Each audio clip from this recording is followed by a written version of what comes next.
ঐশী এখন চায়ের দোকানদার। বলেন স্যার কি চা খাবেন? কি ঐশী, বিয়ে করে কি তোমার ডিমোশন হয়ে গেল? তুমি চায়ের বিজনেস শুরু করছো? হ্যাঁ, আমি 5 স্টারের চায়ের দোকান শুরু করেছি। ও আচ্ছা আচ্ছা, হ্যাঁ, 5 বলেন স্টার আপনি চায়ের কি দোকান চা না? খাবেন? আপনাকে কি চা দিতে পারি?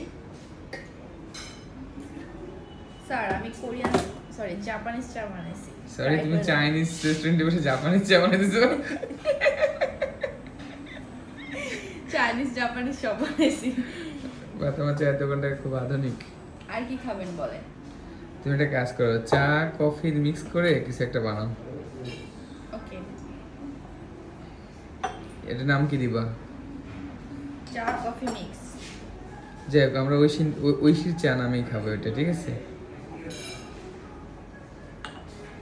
দেখতে পাচ্ছেন সে কি রকম চা বানাচ্ছে, না আছে পানি, না আছে চিনি, না আছে ইয়ে, বুঝতে পারতেছেন তো চায়ের দোকানদার কি লেভেলের চায়ের দোকানদার।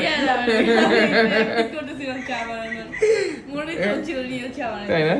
তুমি রিয়েল চায়ের দোকানদার হতে চাও নাকি? বা লাইটটা সুন্দর তোমার চায়ের দোকানের। ঠিক আছে, দেখি তোমার চা কেমন হয়, খেয়ে দেখি নাকি।